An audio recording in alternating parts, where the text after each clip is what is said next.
बाबू बोलाइले है के ना चलम का? बाबू बोलवले। हाँ आई जल्दी।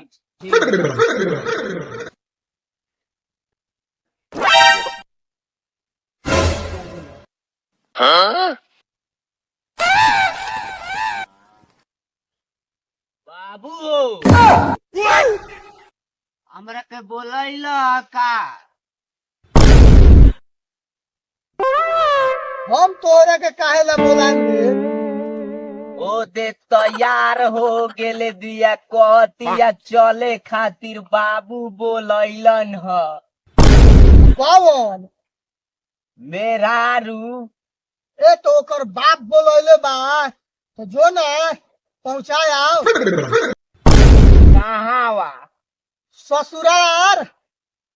हम न जबो। काहे रे? हम वहाँ जाइले बाबू नुटा हमरा के देखेला माल जाल खूंटा पर से उखड़ जाले, हम न जाए।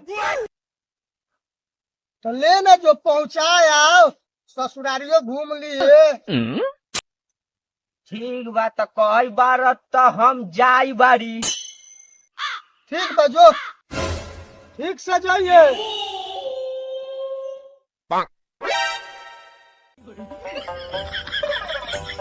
मेहरारू हो ए रघुआ अभी ले घूमते बनी का?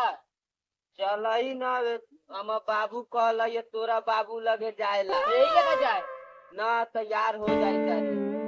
मेहरारू तू चल, हम अवैले। ए हम अकेले जाए त तू रुक, हम अवैले। ए निकली ना घरवा में से कथी करत तानी?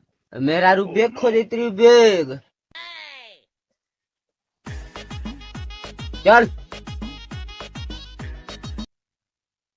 घर मेहरारू चल। बदले जाम का? रुक जो मेहरारू, हम बाबू से साइकिल मांग के ले अवै तारे। ठीक बजाओ। बाबू हाँ तैका साइकिलिया दे दो, मेहरारू के ऊपर इज्जत करे के बा। के साला जो हो ना आओ, ले ले। सात साला बौखे बा, अवै तो तेके समझा दे चल।